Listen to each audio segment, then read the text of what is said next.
Electron है।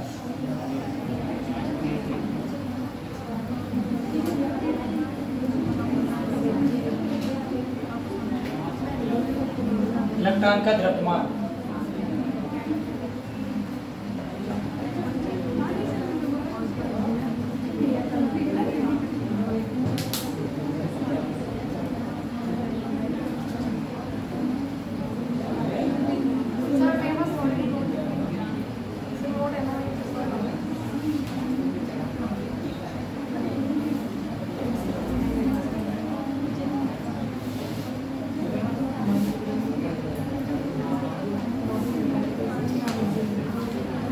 ये भी ऐड कर लेना कि इलेक्ट्रॉन की जो त्रिज्या होती है वो कितनी होती है।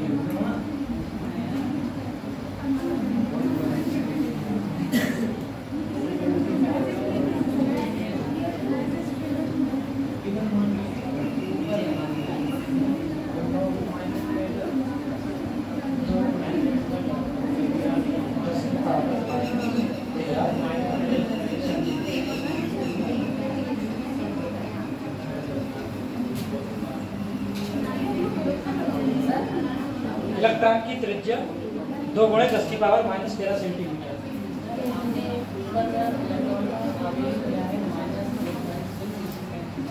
क्योंकि इलेक्ट्रॉन ऋणावेश से क्यों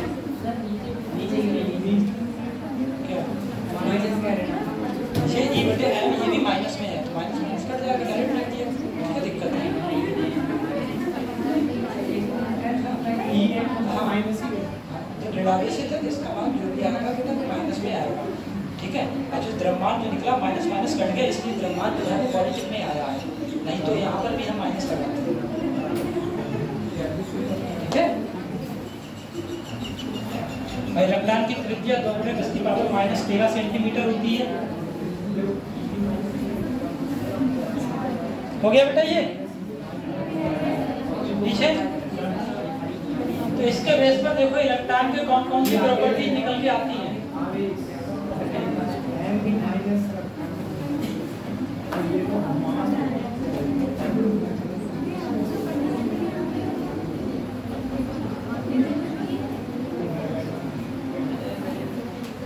इलेक्ट्रॉन की प्रॉपर्टीज कौन सी निकल के आती है? पहली प्रॉपर्टी बताओ बेटा।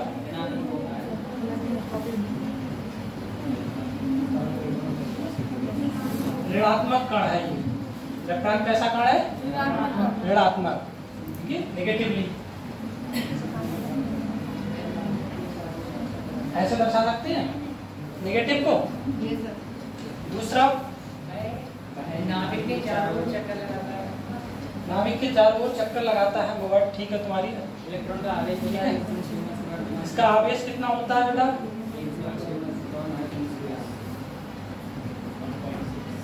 माइनस में 1.6 10 to the power minus 19 coulomb. E बटे M कितना है इसका? 1.75 10 टू द पावर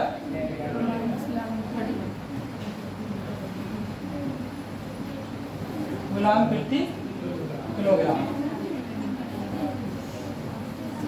इसका मास 9.1 kg। रेडियस इसकी कितनी है? त्रिज्या 2 गुना square minus 10।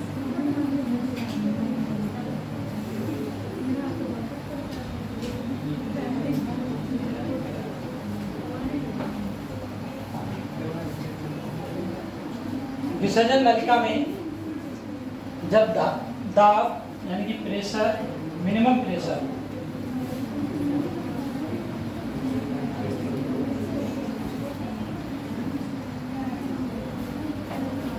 And high voltage जब प्रवाहित की जाती है तब इलेक्ट्रॉन कैसा होता है? एट स्ट्रेट लाइन,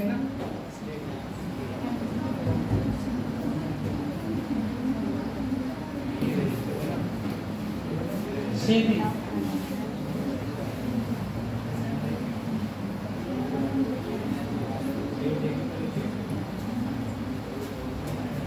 ये क्या है? ये कण है, मतलब इसमें कण की प्रकृति भी होती है।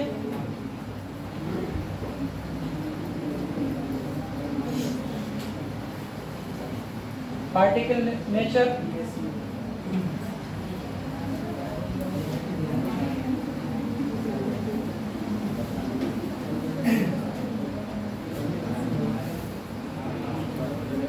काइनेटिक एनर्जी भी रखता है। जब ये कण है तो इसमें क्या होगा? एनर्जी का भी गुण होगा, काइनेटिक एनर्जी रखता है कण, ठीक है। और ये जब विसर्जन नलिका में रखते हैं तो इसमें क्या होता है? लाइट की शाइनिंग होती है, चमक। किसके माध्यम से? जिंक सल्फाइड के माध्यम से। और बताओ इसे किससे दर्शाते हैं?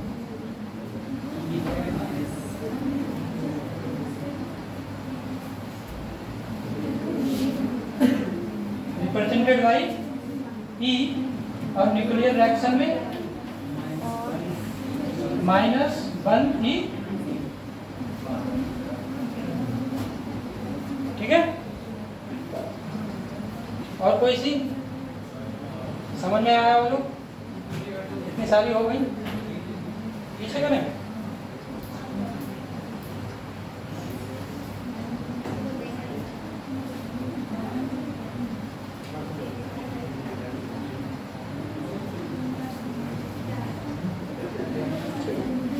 स्ट्रेट लाइन में जब होगी इस पर, जब हमारा क्या होगा?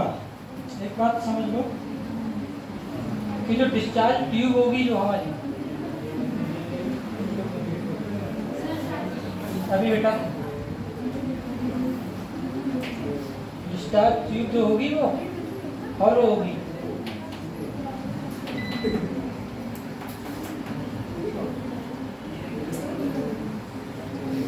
मतलब खोखली होगी, उसके अंदर कोई सा भी पदार्थ नहीं रखा जाएगा, तब ये स्ट्रेट लाइन में सीधे काम करेगा। जब हम चुंबक का गुण रख देंगे, उसमें कोई वस्तु रख देंगे जिससे हमारे कण की प्रकृति पता चलती है कि हाँ रक्तदान में कण की प्रकृति भी है। और ऋणात्मक है क्योंकि ये नेगेटिवली, ऋणात्मक इसलिए क्योंकि ये एनोड की तरफ जाता है और एनोड हमारा कैसा है? पॉजिटिव होता है।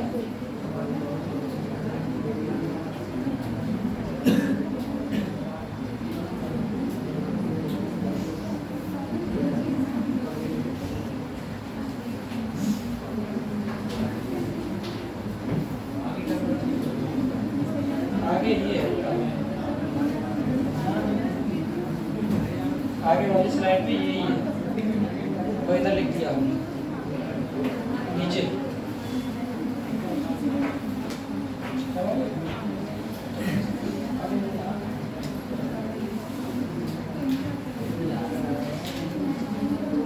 हो गया?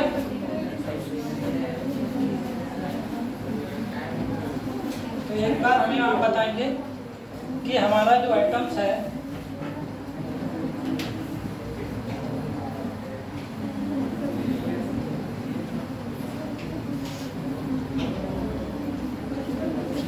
एटम्स के जो फंडामेंटल्स जो पार्टिकल्स होते हैं वो कौन कौन से होते हैं?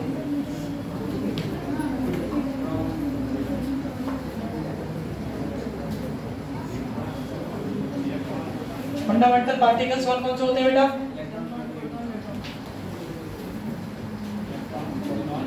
इलेक्ट्रॉन, प्रोटॉन और न्यूट्रॉन। ठीक है, इलेक्ट्रॉन को रिप्रेजेंट किससे करेंगे? ई से, प्रोटॉन को ई से, न्यूट्रॉन को एम से। इसके बाद में जो एटम्स में और भी कण होते हैं, कौन कौन से होते हैं बताओ? जिन्हें अस्थायी बोलते हैं, इनका पूछा भी जाता है बहुत। ठीक है, कि क्वेश्चन अगर आता है कि निम्नलिखित में से कौन सा अस्थायी कण है, जैसे क्वेश्चन अगर आपका आया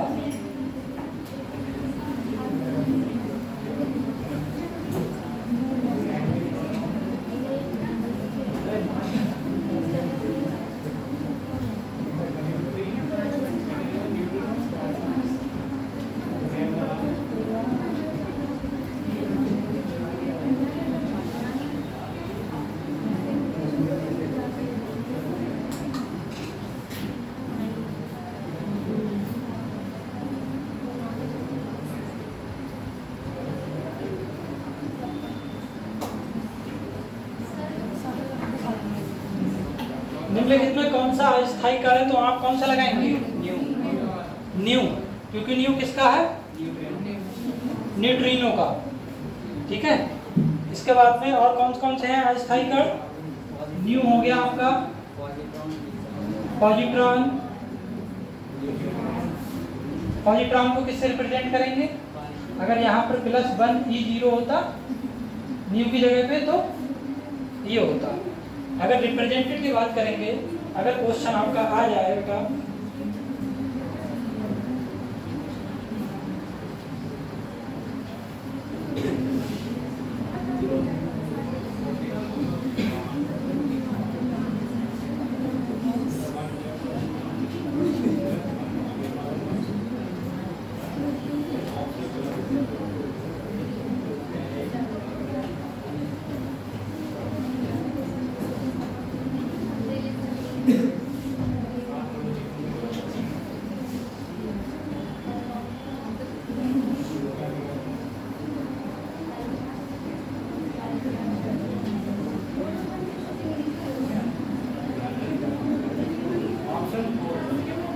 तब कौन सा रहेगा? कि पॉजिट्रॉन रिप्रेजेंटेड बाई, मतलब किसके द्वारा रिप्रेजेंट किया जाता है? फोर।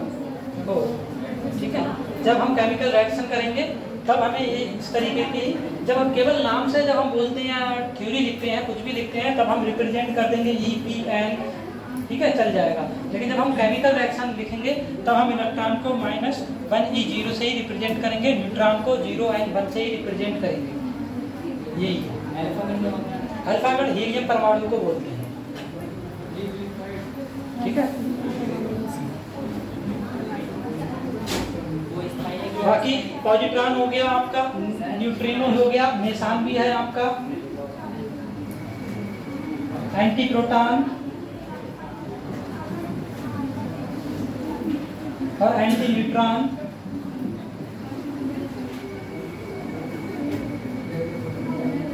ये सारे जो होते हैं अस्थायी कण होते हैं। हाँ बेटा बताओ। वो उसके अपने ऊपर डिपेंड करता है कि किसके साथ में रिएक्ट करता है, किसके साथ में रिएक्ट नहीं करता है। ठीक है, अभी जब आपका आएगा आयनोड रेज की जब हम पता करेंगे तो उसमें एक ऑप्शन आएगा, कि अल्फा कण पे इस तरीके से आएगा। जैसे मान लो ये आपका H है, हाइड्रोजन को रिप्रेजेंट करता है। अब इसमें से हमें इलेक्ट्रॉन को निकालना है, ठीक है। तो H+, अब यहाँ पर He है, हीलियम में क्या है, 2 होते हैं इलेक्ट्रॉन, तो यहाँ पर 2 इलेक्ट्रॉन निकलेंगे इस तरीके से, ठीक है। इसको डोनेट करते हैं तो 2He4 से करते हैं। इसमें ये एटॉमिक नंबर है, ठीक है, ये एटॉमिक मास है, इसलिए इसमें हमेशा 2 का आ जाता है कि अल्फा परमाणु। इसका जहाँ पर ये है हीलियम परमाणु, तो वहाँ पर बोल देते हैं कि अल्फा परमाणु, अल्फा एटम। इसका एक अलग अल्फा है।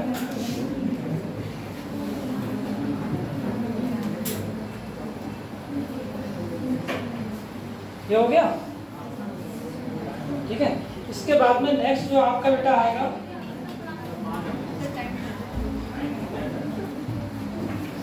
एनोड रेज एक्सपेरिमेंट, ठीक है।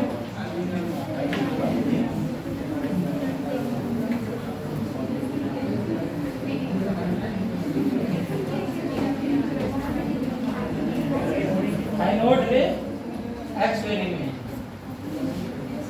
इसके माध्यम से ही हमें प्रोटॉन का पता चलेगा कि प्रोटॉन की खोज का, एनोड रेज एक्सपेरिमेंट जब करेंगे तो इसी में प्रोटॉन की खोज का आएगा। जैसे कैथोड रेज एक्सपेरिमेंट किया था तो उसमें हमें इलेक्ट्रॉन का पता चला था। ये इलेक्ट्रॉन कैथोड रेज में भी क्या होता है बेटा, कैथोड क्या होता है, कैथोड में साइन नेगेटिव होता है और एनोड में पॉजिटिव, मतलब धन आयन और ऋण आयन।